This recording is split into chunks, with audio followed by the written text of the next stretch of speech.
સાચી છે, પણ હું જેલમાં જાઉં એ કારડિયાને મળું અને એની આગળ એને વાત કરું પછી તમને જવાબ આપું ભાઈ. ધીરા ધીરા ડગલા દેતો દેતો દેતો દેતો એ ચારણ જેલે આવે છે ધાંગધ્રાની હો. ફરિયા ચાલી અને સાહેબ એક મોડું મૂછે અને બીજો તરવારે ધવા, આમાં હથતો ત્રીજો હાથ તો નર અંગ્રેજને નમત નહીં.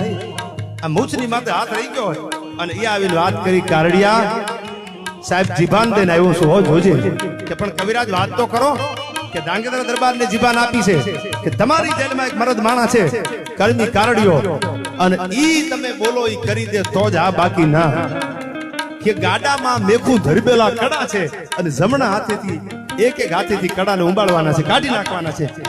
ત્યારે એને એટલું કીધું તું, કવિરાજ તમે એમાં મૂંઝાતા નહીં, હું રાજપૂતાણીનું ધાવણ ધાવ્યો છું, મને 1 મહિનાની મુદત આપી દો અને 1 મહિનાની મુદત પૂરી થાય ને એટલે ધાંગધ્રાની કચેરીમાં બોલાવજો.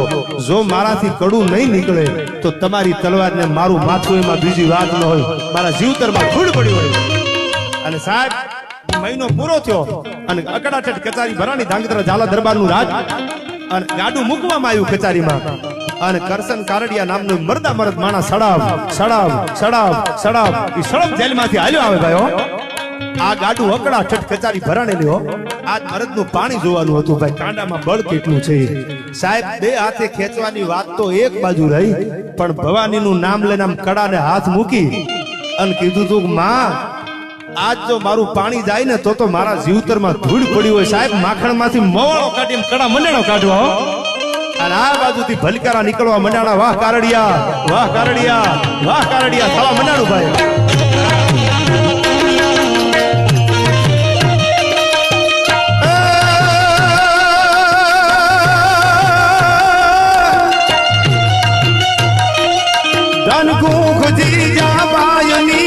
શિવાજી જન્મો હતો,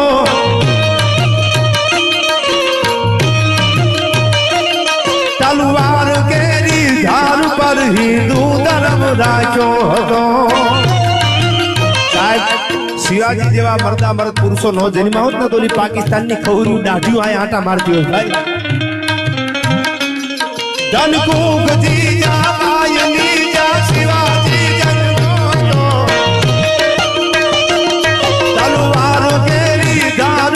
હિન્દુ ધર્મ રાખ્યો હતો.